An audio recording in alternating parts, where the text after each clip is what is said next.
하나님 말씀 함께 찾습니다. 사사기 6장입니다. 구약성경 사사기 6장 11절로 18절 말씀입니다. 사사기 6장 11절로 18절 말씀. 구약성경 370면에 있습니다. 사사기 6장 11절로 18절 말씀. 저하고 한 절씩 천천히 교독하십니다. 여호와의 사자가 아비에셀 사람 요아스에게 속한 오브라에 이르러 상수리나무 아래에 앉으니라. 마침 요아스의 아들 기드온이 미디안 사람에게 알리지 아니하려 하여 밀을 포도주 틀에서 타작하더니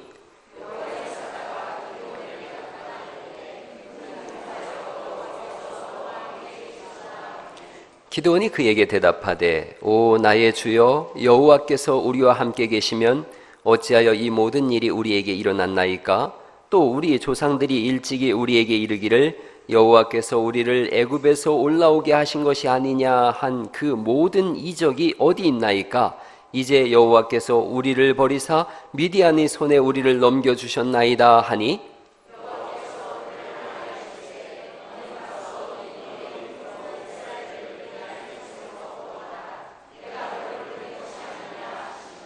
그러나 기드온이 그에게 대답하되 오 주여 내가 무엇으로 이스라엘을 구원하리이까?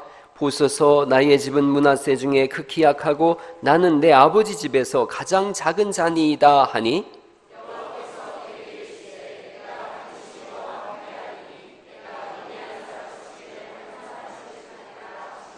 기드온이 그에게 대답하되 만일 내가 주께 은혜를 얻어 싸우면 나와 말씀하신 이가 주 되시는 표징을 내게 보이소서. 내가 예물을 가지고 다시 주께로 와서 그것을 주 앞에 드리기까지 이곳을 떠나지 마시기를 원하나이다 하니 그가 이르되 내가 너 돌아올 때까지 머무르리라 하시니라. 아멘. 한 어머니가 어린이집 모임에 참석했습니다. 어린이집 선생님이 말씀하시기를 아드님은 산만해서 단 3분도 앉아있질 못합니다.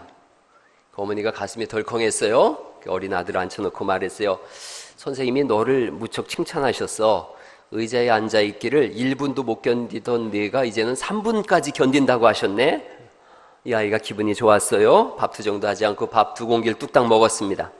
시간이 흘러서 이 아이가 초등학교 갔어요. 학부모회에 참석했는데 그 선생님이 또 얘기하는 거예요.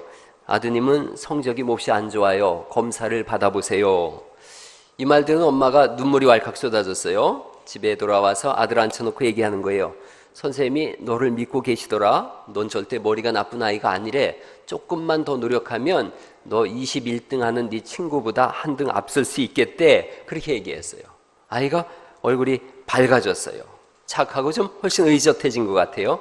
중학교 들어갔어요. 선생님이 또 얘기한 거예요. 이 아이 성적으로는 고등학교 가기 어려울 것 같습니다. 교문에서 아이를 기다렸다가 얘기하는 거예요.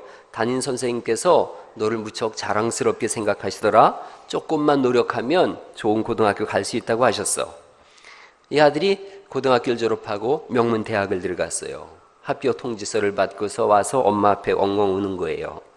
어머니 제가 똑똑한 아이가 아니라는 걸 잘 알고 있어요. 어머니의 격려와 사랑이 오늘 저를 만들었어요 라고 했어요.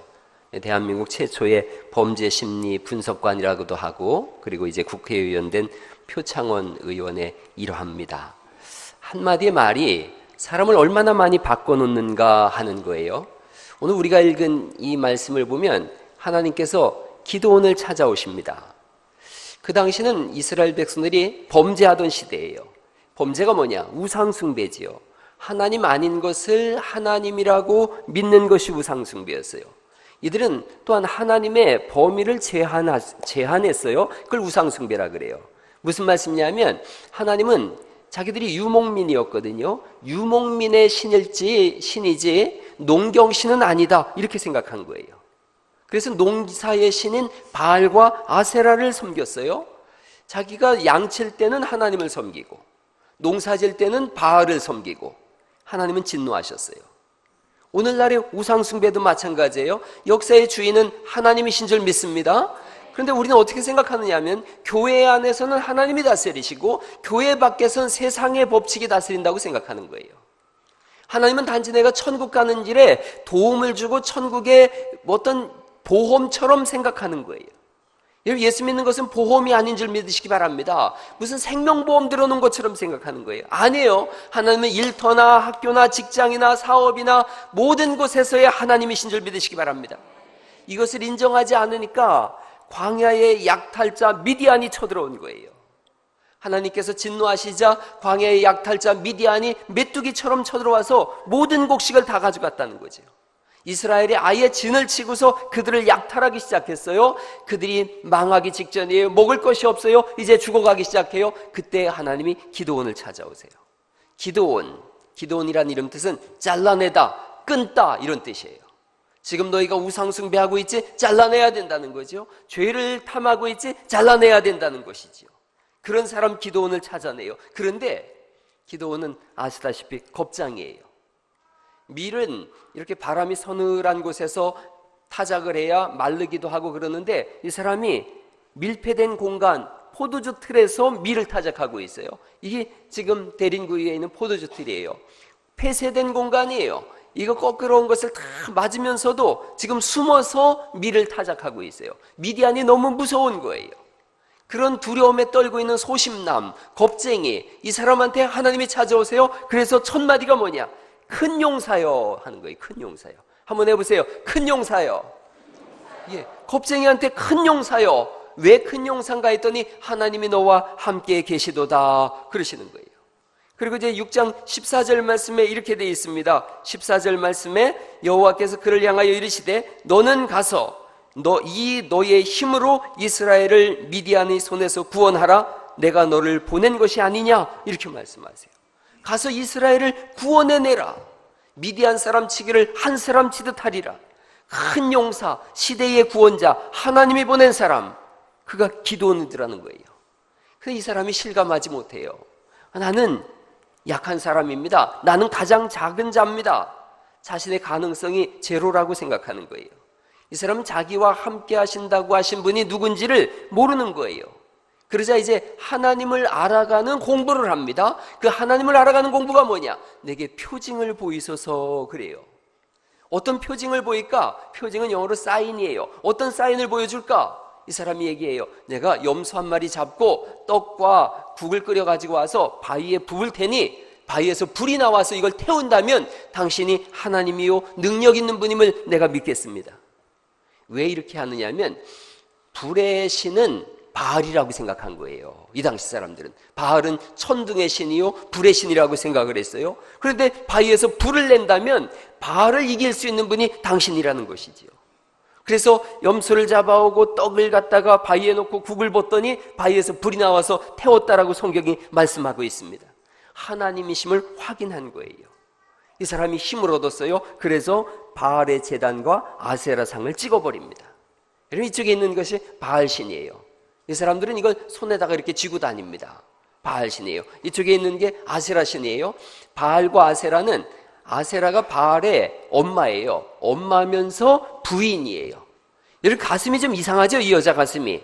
이 전부 유방이에요. 유방이 이렇게 많아요. 왜 이렇게 많겠어요? 풍요의 신이라는 거예요. 그래서 이 사람들은 농사를 지을 때 풍요의 신 아세라에 대해 기도를 하는 거예요. 바알이 천둥을 부리니까, 천둥치게 하니까 비를 내린다 이렇게 생각한 거예요. 이걸 기드온이 가서 찍어내버립니다. 그래서 바알을 찍어낸 자, 여룻바알이라고 하는 별명을 얻어요. 그러나 또 역시 의심하고 두려워합니다. 또 표징을 구해요. 이게 우리 신앙생활과 똑같아요. 하나님 앞에 어떤 좋은 체험을 했어요. 그 체험이 계속 가는 게 아니에요. 조금 지나면 또 약해지고 또 흔들리고 또 쓰러져요. 이 사람이 또 다른 표징을 구하기를 이번에 이렇게 얘기를 하죠. 내가 양털을 둘 테니까 하나님께서 양털에만 이슬이 내리게 하고 주변 땅은 바짝 마르게 해줘서 보세요. 그 다음날 갔어요. 그 다음날 가서 양털을 짰더니 양털에서 물이 쭉 쏟아지고 주변 땅은 마른 거예요. 그리고도 또 의심해요. 하나님, 이번에는 주변 땅을 이슬이 내리게 하고 양털만 바짝 마르게 해보세요. 그렇게 해주세요. 하나님은 친절하신 분이세요. 우리의 신앙이 성장하기까지 기다려주시는 분인 줄 믿으시기 바랍니다. 시간이 지나면서 이 사람은 점점 하나님을 깊이 알아갑니다. 그리고 하나님을 신뢰해요. 호세아서 6장 3절에 보니까 우리가 하나님을 알자, 힘써 여호와를 알자, 그렇게 말씀하세요. 하나님을 알아가는 만큼 하나님은 귀하게 쓰고 크게 쓰시는 줄 믿으시기 바랍니다. 그때까지 하나님은 계속 기다리세요. 우리를 키우세요. 우리를 훈련시키세요. 그리고 네가 가서 이제 너의 힘으로 이 백성들을 구원해라, 구원해라. 네가 구원자다, 그렇게 말씀하세요. 기도원에게 그 시대를 맡긴 하나님께서 오늘 이 시대에도 우리를 통해서 역사하시는 줄 믿으시기 바랍니다. 우리에게 맡기신 거예요. 이 시대를 너에게 맡겼다는 거예요. 갈릴리를 너에게 맡겼다. 익산 땅을 너에게 맡겼다. 이 지구촌을 너에게 맡겼다, 그러시는 거예요. 한번 해보세요. 내가 구원시켜라. 예, 자기 이름을 한번 넣어서 해볼까요? 제 이름은 흥준인데 자기 이름을 넣어서 흥준아 네가 구원시켜. 전부 저한테 책임 떠맡기지 말고 자기 이름 넣어서 한번 시작. 흥준아 네가 구원시켜라. 아멘. 하나님께서 한 사람 한 사람한테 우리에게 주시는 말씀이에요. 그러자 기도원이 군대를 불러일으켜요. 32,000명이 모였어요. 하나님께서 말씀하세요. 너무 많다, 보내라. 그 보내란 말씀이 뭐냐면 기도원이란 뜻이에요. 잘라내란 뜻이에요. 그래서 기도원이 두렵거나 떨리거나 집에 가고 싶은 사람 가세요, 그랬어요. 그러자 22,000명이 도망가 버렸어요. 몇 명 남았어요? 10,000명 남았어요. 그래도 하나님께서 말씀하세요. 아직도 기도원이다. 아직도 많으니 잘라내 보내라는 거예요. 그러자 이번에는 이렇게 합니다. 물가로 가서 물을 마셔봐라, 그래요. 물을 마시는데 두 종류의 사람이 있는 거예요. 저처럼 날씬한 사람은 막 엎어져가지고 포걱포걱 먹는데, 배 이렇게 나온 사람은 어떻게 먹겠어요? 이게 구부러지질 않으니까 손으로 이렇게 떠서 먹는 거예요. 배 나온 사람이 한 300명 됐어요. 배 안 나온 사람이 9,700명 됐어요. 하나님께서 말씀하시는 거예요. 배 나온 사람 내버려두고 다 보내라, 그러는 거예요. 그래서 전쟁에 정말 쓸모없는 사람 300명이 남았어요. 이 사람들 데리고 전쟁하라는 거예요. 그런데 하나님의 전쟁이거든요. 7장 9절 말씀을 한번 보실까요? 7장 9절 말씀 같이 한번 읽어보시죠. 7장 9절 시작. 그 밤에 여호와께서 기드온에게 이르시되 일어나 진영으로 내려가라. 내가 그것을 네 손에 넘겨주었느니라. 이렇게 말씀하세요. 그 밤에 전투가 시작되는 밤이에요. 오늘 제가 이 설교를 끝까지 끌고 갈 동안 여러분 한번 잘 생각해 하시면서 들으셔야 돼요. 그 밤에라고 했어요. 이 당시의 사람들은 밤에 전투를 하지 않았어요. 사막의 밤은 악령들이 날뛰는 시간이라고 생각을 했어요. 그래서 전쟁을 하지 않았는데 하나님 말씀하시는 거예요. 밤의 지배자도 하나님이시라는 거예요. 하나님이 싸우시는 전쟁이에요. 그래서 밤에 그들은 생각도 못했던 그 시간에 하나님이 전쟁을 하라고 하세요. 300명을 세 대로 나누고 나팔을 준비하고 항아리를 준비하고 항아리 속에 횃불을 집어넣어라. 그리고서 새벽녘에 가서 항아리를 깨고 나팔을 불면서 횃불을 휘둘러라는 거예요. 여호와와 기드온의 칼이라 라고 외치라는 거죠. 그래서 기습 공격을 합니다. 여러분, 이 당시 사람들은 기습 공격이라는 걸 몰랐어요. 그런데 하나님께서 기습 공격을 하라, 밤에 하라 그러는 거예요. 밤에 기습 공격을 했어요. 전혀 보도 듣도 못한 전술을 사용한 거예요. 그러자 7장 21절 말씀에 기습 공격을 받은 이 사람들이 이렇게 되어집니다. 7장 21절 말씀 또 읽어보시죠. 시작. 그 온 진영의 군사들이 뛰고 부르짖으며 도망하였는데, 자기들끼리 막 칼로 다 22절 말씀 보면 그 온 진영에서 친구끼리 칼로 치게 하심으로 적군이 도망하여서 스레라의 베세다에 이르고 또 답밭에 가까운 아벨모올라의 경계에 이르렀으며 가나안 땅을 다 벗어나서 도망가기 시작했어요. 그런데 기드온이 사람을 보내서 끝까지 추적을 해요. 또 다른 점이 있어요. 이스라엘 사람들은 한 번도 전쟁할 때 가나안 경계를 벗어나서 추격전을 벌여본 적이 없어요. 기드온만이 유일하게 가나안 땅을 벗어나서 추격전을 벌여요. 세 가지가 달랐어요. 밤에 전쟁했어요. 기습 공격을 했어요. 이 사람들은 가나안 땅 벗어나면 저놈들은 한 번도 건너와서 공격 안 했으니까 평안할 거지 그랬는데 끝까지 쫓아가가지고 잡아서 처단하고 진멸했어요. 이 싸움을 통해서 기드온은 역사의 주인공으로 우뚝 서게 되어집니다. 하나님께서 그 시대를 이끌 인물로 친히 세우신 것이지요. 하나님께서 기드온을 찾아오셔서 기드온의 인생을 바꿔놓으세요. 동일하게 기드온을 찾아온 그 하나님을 성경은 여호와의 사자라고 말씀하세요.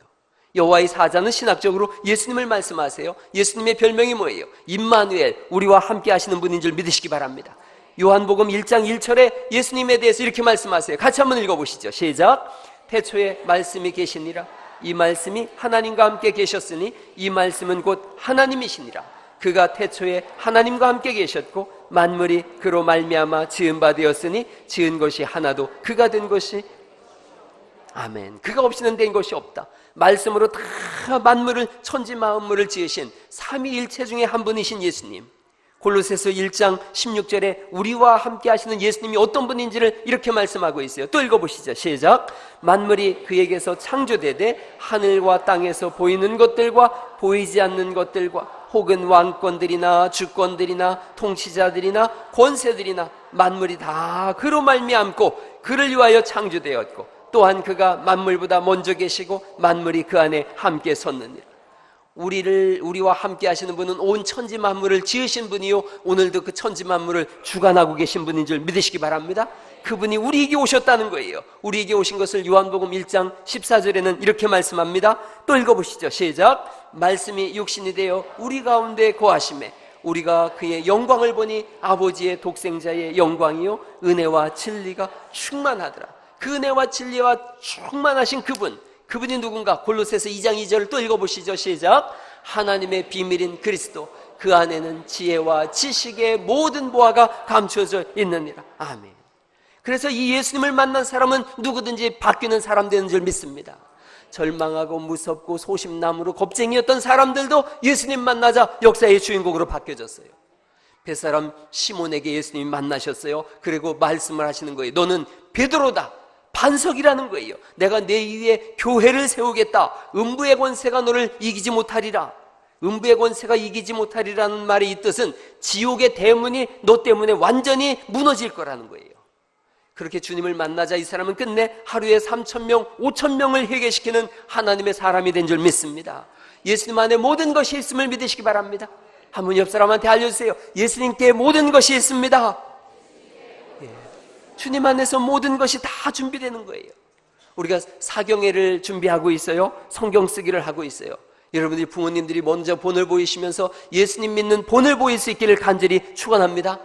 이게 성경을 써보니까 저도 이게 여기 갔다 저기 갔다 막 그래요. 피곤하면서 졸며라도 부모가 쓰는 본을 보이세요. 성경을 읽으시고 기도하시고 생각하시고 예수님이 우리에게 어떻게 역사하시는지를 자녀에게 알려주시길 수 있길 바랍니다. 여러분 이번 기회를 통해서 다시 하나님을 깊이 만나는 은혜가 있기를 간절히 바랍니다.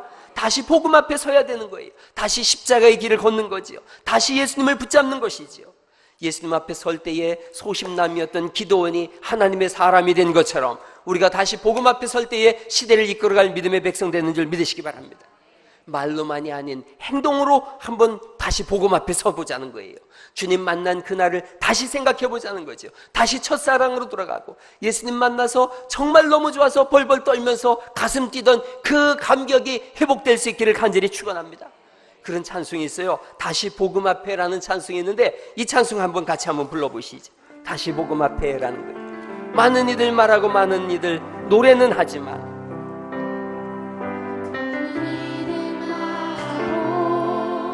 많은 이들 노래는 하지만 정작 하지 않는 두려운 생각보다 많이 힘들고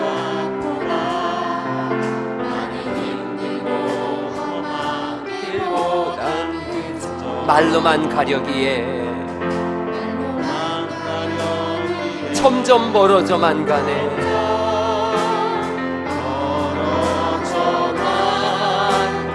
내게 생명 주었던 그 길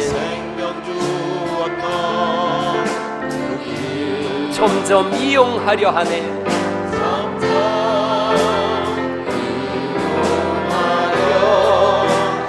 내게 사랑 주었던 그 길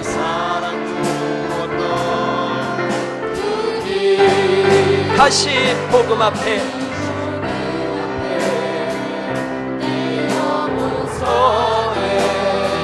주님 만난 그때 나 다시 돌아가 주님께 예배 드리며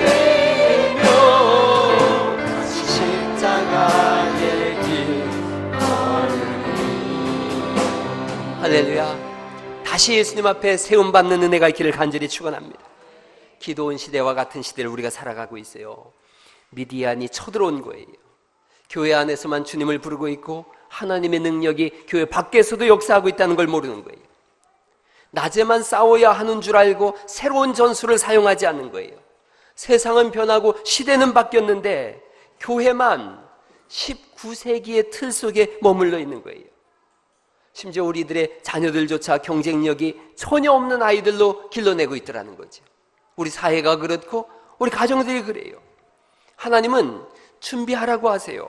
처음부터 끝까지 하나님이 싸우신 전쟁인데 준비하라고 하세요. 기도원한테는 나팔을 준비해라, 항아리를 준비해라, 횃불을 준비해라. 아무도 생각하지 못한 것들을 하나님은 준비시키시고 새로운 전술을 쓰게 하세요. 준비된 자만이 이기더라는 거예요. 생각하는 자만이 이기더라는 거예요. 준비해라, 계획해라, 도전해라, 큰 용사여 일어나라. 그럼 내가 너와 함께해서 세상을 바꿀 것이다. 준비하자. 전쟁은 일순간에 끝났어요.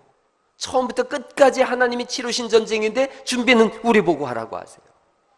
아이들이 이제 새로운 학기가 시작되어졌어요. 저는 이 시점에서 우리 교회 가족들과 아이들한테 뭘 어떻게 해야 되나 이걸 좀 말씀드리려고 그래요. 어떻게 내일을 준비할 것이며 어떻게 미래를 준비해 나갈까, 어떻게 큰 용사로 세움을 받을까. 하나님의 방법, 전혀 새로운 방법.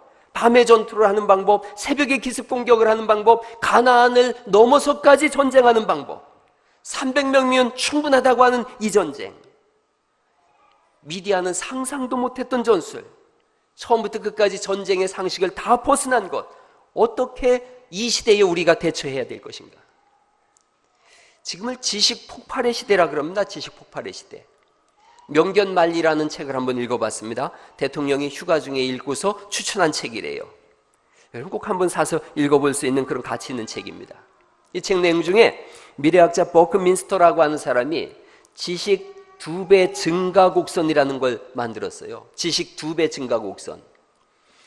지식 총량이 늘어나는 속도가 100년에 2배씩 증가했다는 거예요. 그런데 1900년부터는 25년에 2배씩 증가하고 현재는 13개월에 2배씩 지식이 증가한다는 거예요. 2030년이 되면 3일 내에 2번씩 2배씩 지식이 증가한다는 거예요. 이걸 지식 빅뱅 시대라 그런다는 거예요. 지식 빅뱅 시대. 한 번 배운 것으로 평생 먹고 사는 시대가 다시 오지 않는다는 거예요. 우리가 배운 것이 3일 뒤에는 2배가 되어져서 쓸모가 없다는 거예요. 인생은 수명이 30년 늘어난다 그런답니다. 2030년 되면은. 모든 것이 새로운 국면을 맞이할 거라는 거예요.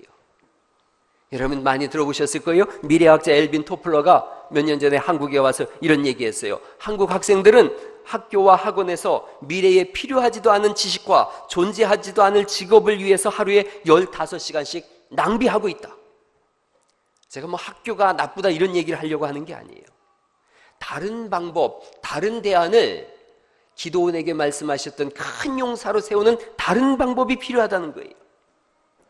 영어에 대해서 제가 전에 말씀드렸어요. 영어 말하기 대해서 세계 3등을 하는 나라가 핀란드라고 하는 나라예요. 국민의 70% 이상이 영어 소통이 가능합니다. 이 나라는 영어 교육이나 사교육이 없답니다. 영어 시험도 없대요. 대화에 사용되는 단어가 이 사람들이 쓰는 단어가 2000개 이내랍니다. 한국이 영어 말하기 대해서 몇 등이냐? 121등이에요. 우간다, 소말리아, 르완다보다도 못해요. 근데 우리나라 사람들이 외우는 영어 단어가 몇 개냐? 22,000 단어입니다. 22,000 단어. 여러분 제 자랑 좀 하면 저는 영어 사전을 거의 다 외우고 있어요. 중학교 3학년 때의 기본 외워야 될 단어가 3,000 단어예요. 핀란드 사람들이 쓰는 단어보다 1,000 단어나 더 많아요. 그런데 말을 못해요. 국제시장에 내놨어요. 그랬더니 한마디도 못하는 봉어리가 된 거예요. 단어 하나하나를 어떻게 사용해야 되는지 접목이 없는 거예요. 우리가 알고 있는 대부분은 문법과 단어예요. 그리고 말하는 건 못 배웠어요. 밤에는 싸우지 않는다. 밤에는 전쟁하지 않는다. 문법과 단어만 알면 됐지. 전쟁은 숫자가 많아야 된다. 단어 수만 많이 알면 됐지. 아니더라는 거예요. 밤에도 싸우는 거예요. 적은 수로도 이기는 거예요. 가나안을 벗어나지 않는다? 아니에요. 가나안을 벗어나는 생각을 하자는 거죠. 기습하지 않는다? 기습하자는 거죠. 처음부터 끝까지 전혀 새로운 방식. 세상이 급변하고 있는데 우리만 안 변하려고 하고 있어요. 2012년에 중국의 시진핑이라고 하는 사람이 차이나 3.0 시대를 열었어요. 급격하게 그때부터 성장했어요. 삽시간에 경제 대국이 일어났어요. 뭐에 이 사람들이 투자했느냐? 절대적으로 사람한테만 투자했어요. 그렇게 투자받은 사람들을 주링허우 세대라 그래요. 주링허우 세대. 1990년대 태어난 중국의 젊은이들입니다. 자유분방한 사고를 가지고 있고 첨단 IT 기기를 사용하고 있는 얼리 어답터라 그래요. 얼리 어답터들이 됐어요. 이 사람들이 지금 세계를 흔들러 가고 있는 거예요. 밤의 전쟁을 하고 있는 거예요. 기습 공격을 해오고 있는 거예요. 이 젊은이들이 얘기할 때 가장 즐겨 쓰는 단어가 드림이래요. 꿈이래요. 꿈. 꿈을 말할 때 이 사람들은 눈에서 막 빛이 난다는 거예요. 우리 아이들하고 꿈 얘기를 해본 적이 언젠지 기억이 없어요. 꿈이 뭐냐? 생각해 본 적이 없다는 거예요. 중국 최고의 부자가 누구냐? 마이윈이라고 하는 사람이에요. 마인. 이 사람 많이 보셨을 거예요. 영어 강사였어요. 인터넷에 전혀 무지한 사람이었어요. 그런데 창업한 지 15년 만에 알리바바라고 하는 기업체를 만들었어요. IT 기업이에요. 총액이 27조였는데 지금 31조가 넘었었어요. 집안에 배경이 없고 돈도 없고 못생긴 남자를 다스오라고 부린대요. 다스오. 근데 마인이 뭐라 그러냐? 나는 다스오라는 거예요. 다스오. 이 사람이 이런 얘기했어요. 내가 성공한다면 80%의 사람이 성공할 수 있습니다.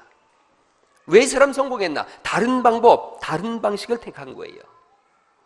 여러분, 학교에 아이들이 보냈을 때, 대학교에 갔을 때 90%의 대학생이 교수님과 생각이 다르면 본인의 생각을 포기한다는 거예요.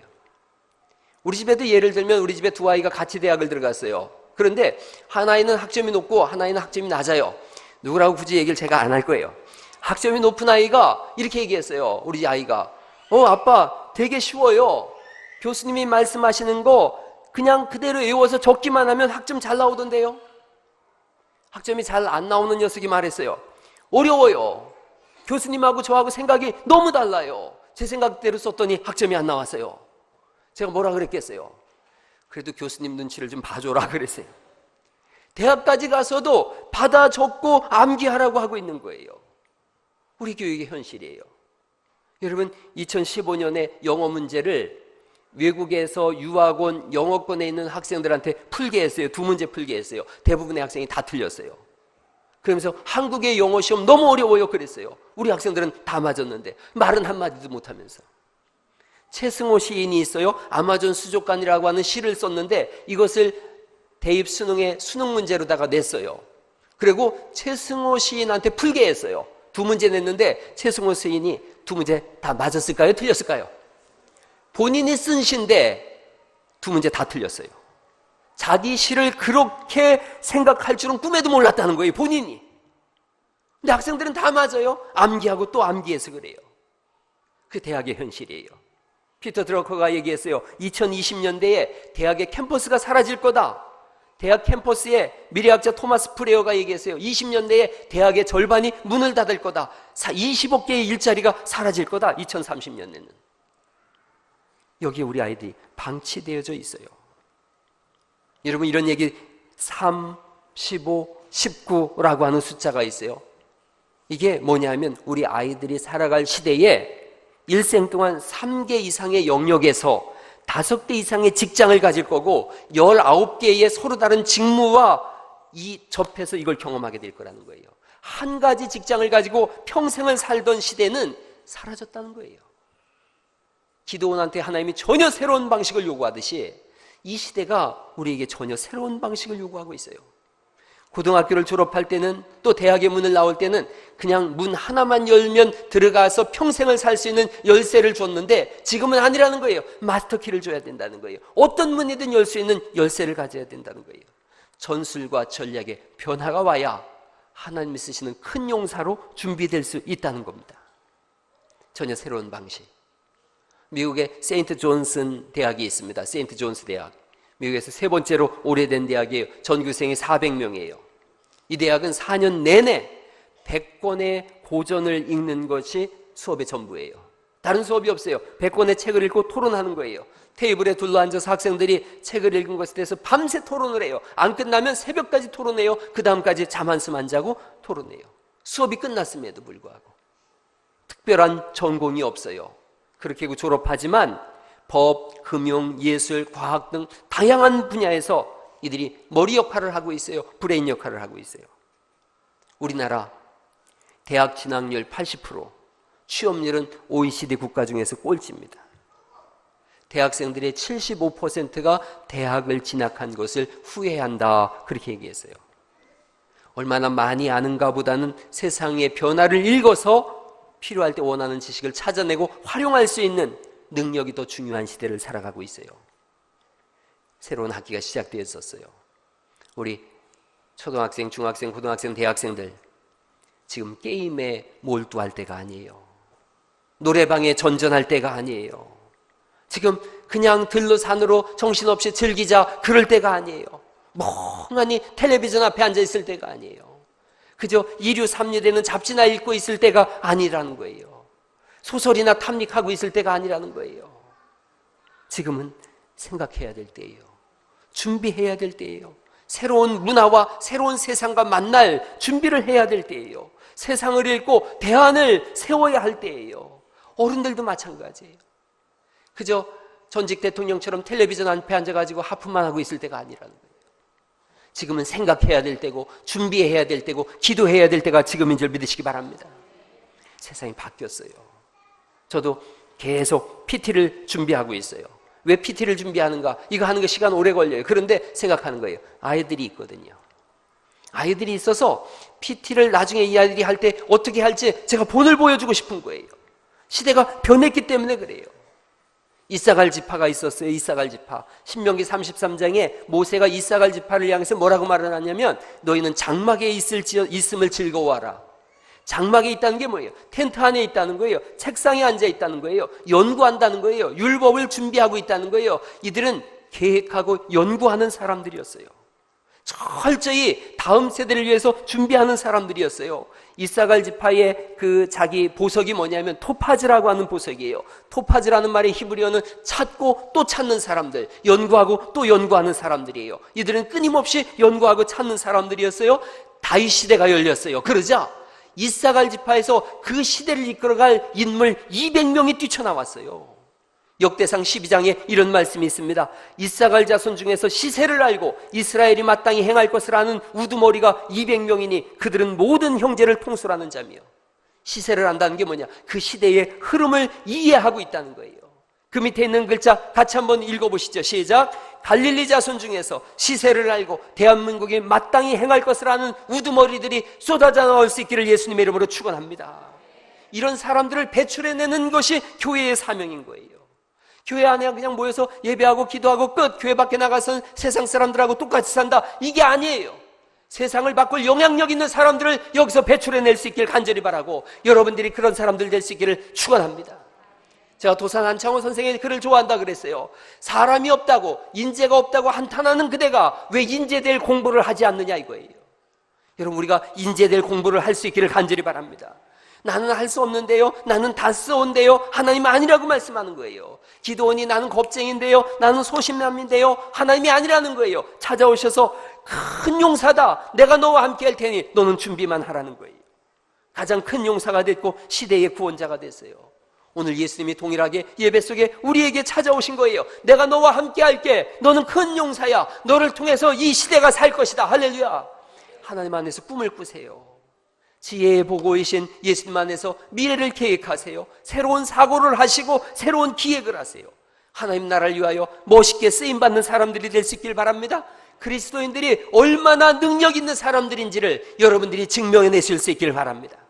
새 학기가 시작되어졌어요. 이제 9월달이 시작되어졌어요. 하나님 앞에서 우리가 사경회가 또한 준비되어졌어요. 글로벌 인재로 자신을 준비시키세요. 하나님 안에서 서로 끊임없이 꿈을 이야기하세요. 하나님은 우리를 키우시는 분이세요. 자라게 하시는 분이세요. 큰 용사로 자라날 수 있기를 예수님의 이름으로 축원합니다.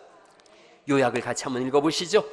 이렇게 되어 있습니다. 제가 또 하얀 글자 읽으면 여러분이 노란 글자 읽는 거예요. 소심남 기도원을 찾아오신 하나님, 나를 찾아오신 하나님.